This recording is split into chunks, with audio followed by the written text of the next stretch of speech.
இன்று இரவு தியானத்திற்காக தேவன் நமக்கு தந்த வேத வசனம் ஆதியாகமம் 47வது அதிகாரம் 12வது வசனம். யோசேப்பு தன் தகப்பனையும் தன் சகோதரரையும் தன் தகப்பனுடைய குடும்பத்தார் அனைவரையும் அவரவர்கள் குடும்பத்திற்கு தக்கதாய் ஆகாரம் கொடுத்து ஆதரித்து வந்தான். கிறிஸ்துவுக்குள் பிரியமானவர்களே, கடுமையான பஞ்சம் தேசத்தை தாக்குகிற போது உணவு தானியங்களை சப்ளை செய்ய வேண்டிய முக்கியமான பொறுப்பில் யோசேப்பு இருக்கிறான். தானியங்களை வாங்கும்படி யோசேப்பின் தகப்பனாகிய யாக்கோபு தன்னுடைய மற்ற மகன்கள் எல்லாரையும் கூட்டிட்டு எகிப்துக்கு வருகிறான். இந்த சகோதரர்கள் தான் யோசேப்பை அடிமையாக விட்டாங்க. இப்போ 13 வருஷங்கள் கடினமாக சூழலுக்குள்ள இவங்க தான் யோசேப்பை தள்ளினாங்க. இதே இவர்கள் தான் தானியங்களை வாங்கிறதுக்காக அரண்மனைக்கு இப்போது வந்திருக்கிறார்கள். இவர்களால் யோசேப்பை அடையாளம் காண முடியலை. இவ்வளவு உயரிய பதவியில் அவன் இருப்பாங்கிறத அவங்க கனவுல கூட நினச்சி பார்க்கல. ஏன்னா அவங்க அடிமையாக யோசேப்பை வித்திருந்தாங்க. அவ்வளவு கீழான நிலைக்கு அவனை தள்ளி இருந்தாங்க. யோசேப்பு அவர்களை பழிக்கு பழி வாங்கலை. அவங்க கிட்ட ரொம்ப கனிவாக நடந்துக்கிட்டான். அவங்களுக்கு உணவளிக்கிறான். இன்னும் தகப்பனையும் குடும்பத்தார் எல்லாரையும் வரவழைத்து தன்னோடு வாழ வைக்கிறான். செல்வாக்குள்ள பதவிகளில் தேவனுடைய மனிதர்களை தேவன் அமர வைக்கிறாரு. நீங்கள் அவங்க கிட்ட போகிற போது அவங்க உங்களை அடையாளம் கண்டு கொள்வாங்க. நீங்கள் அவர்களை அறிய மாட்டீங்க. ஆனால் உங்களுக்கு நன்மை செய்யும்படி அவங்க நியமிக்கப்பட்டிருப்பாங்க. அவங்க தங்களுடைய வழியை விட்டு வெளியே வந்து உங்களுக்கு உதவி செய்வாங்க. அதை பெறுவதற்கு உங்களுக்கு தகுதியே இல்லைன்னா கூட அவங்க ஒரு கதவை திறப்பாங்க. அவர்கள் உங்களுக்கு உயர்வை கொடுப்பாங்க. நீங்கள் உயர செல்ல அவர்கள் உங்களுக்கு உதவி செய்வார்கள். இதை உங்களால் நிகழ செய்ய முடியாது. அவங்களும் அவங்களாக செய்யலை. தேவனே தம்முடைய நல் தயவினால் உங்களை ஆச்சரியப்படுத்த போகிறாரு. ஜெபிப்போமா.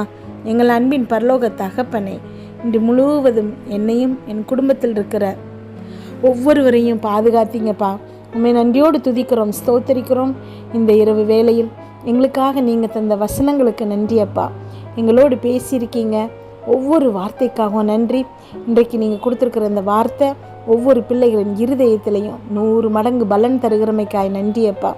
இன்றைக்கு அப்பா நீங்கள் கொடுத்துருக்கிற இந்த வார்த்தை ஒவ்வொரு பிள்ளைகளின் இருதயத்திலையும் ஆறுதல் கொடுக்க போகிறமைக்காய் உமக்கு நன்றி செலுத்துகிறேன் அப்பா. ஒரு பிள்ளை கூட அப்பா வெறுமையாய் திரும்பக்கூடாதுப்பா. இந்த ஜெபத்துக்கு அப்புறம் அவங்க வாழ்க்கையில் ஒரு பெரிய நன்மையை நீங்கள் கட்டளையிடணும்ப்பா. அமேன். உம்முடைய இரக்கம், உம்முடைய நல் தயவு, உம்முடைய அன்பை எங்களுக்கு காண்பித்திருக்கிறதுக்காக உமக்கு நன்றி செலுத்துகிறோம் அப்பா. அதை பெறுவதற்கு நாங்கள் தகுதியே இல்லை அப்படின்னா கூட நீங்கள் எங்கள் மீது திரும்ப திரும்ப உங்களுடைய அன்பை வெளிப்படுத்துகிறீங்கப்பா. எங்களுடைய வழியில் எங்களுக்கு நன்மை செய்யும்படி நீங்களே நிறைய மனுஷங்களை நியமித்திருக்குங்கப்பா. ஒவ்வொருத்தருடைய கண்கள்லையும் தயவு கிடைக்க வைத்திருக்கிற கிருபைக்காக உமக்கு நன்றி செலுத்துகிறேன் அப்பா. நீங்கள் எங்களுடைய அடிகளை வழி நடத்துகிறீங்க ஏசப்பா. எங்களை சுற்றி நீர் சகலத்தையும் திட்டமிட்டு கட்டமைக்கிறீங்கப்பா. அமேன். இதை நாங்கள் விசுவாசிக்கிறோம்.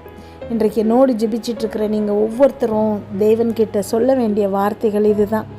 நீங்கள் விசுவாசிக்கணும். தேவன் உங்களை சுற்றி வேலை செய்துட்ருக்கிறாரு. உங்களுக்கு பின்னாடி வேலை செஞ்சிட்ருக்கிறாரு. உங்களுக்காக உதவிகள் செஞ்சிட்ருக்காருங்கிறத முதல்ல நீங்கள் நம்பணும். அமேன்.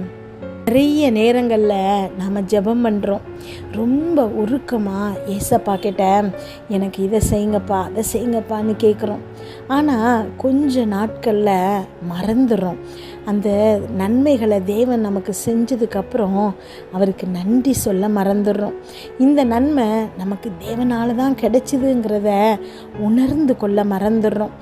தேவன் நீங்கள் வேண்டிக் கொண்ட அனைத்தையும் நிறைய நன்மைகளாக உங்களுக்கு தேவன் செஞ்சுருக்கிறாரு. ஆனால் அந்த நேரத்தில் நமக்கு தேவன் செய்த பெரிய நன்மைகளை உணர்ந்து கொள்ள முடியாதபடிக்கு நம்முடைய இருதயம் மந்தமாக்கப்பட்டிருக்குது. நீங்கள் யோசித்து பார்த்தீங்கன்னா உங்களுக்கு தெரியும்.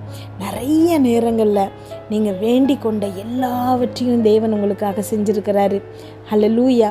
நிறைய நன்மைகளை பெற்றிருக்கிற நாம் நன்றி உள்ளவர்களாக இருக்கிறோமான்னு யோசித்து பார்த்தோன்னா ஒரு பெரிய கொஸ்டின் மார்க்.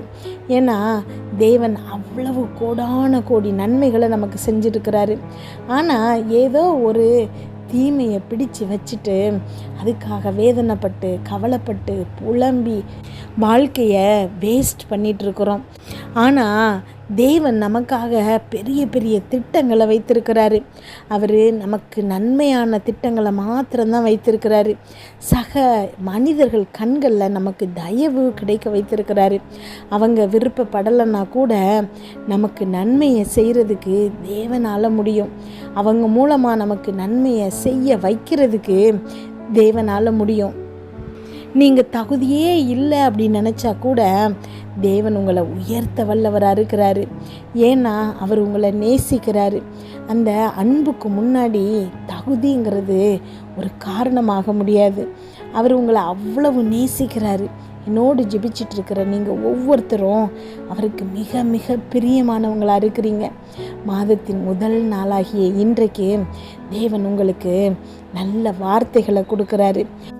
தேவனால் உயர்த்தப்பட்ட சகல ஜனங்களும் உங்களுக்கு உதவி செய்வார்களாம். அவங்க கண்களில் தேவன் தயவை உண்டு பண்ணியிருக்கிறாரு. உங்கள் காரியங்களை தேவன் நடப்பிக்க போகிறாரு.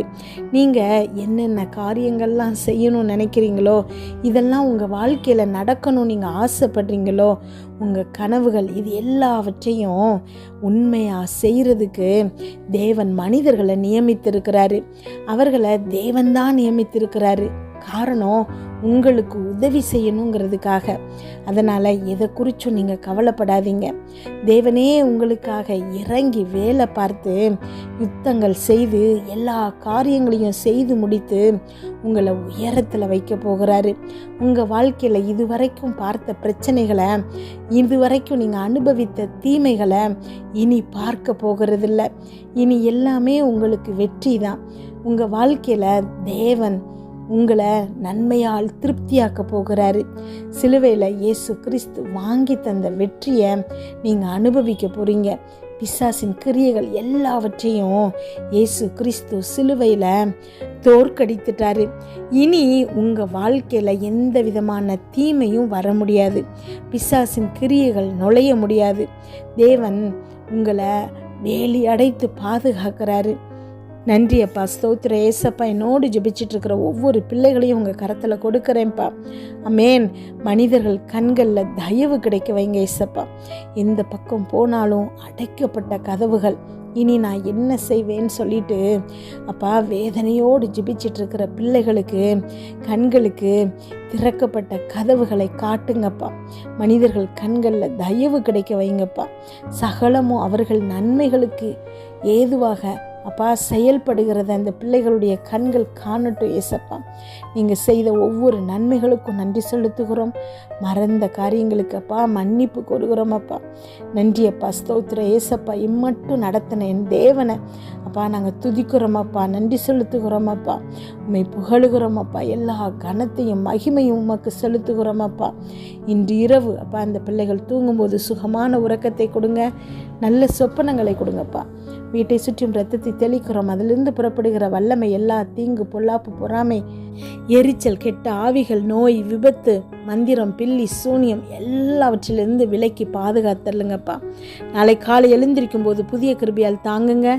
இதை கேட்டுக்கொண்டிருக்கும் ஒவ்வொரு பிள்ளைகளின் இருதயத்தையும் உடைய கிருபையினாலும் சமாதானத்தினாலும் பலப்படுத்துங்க.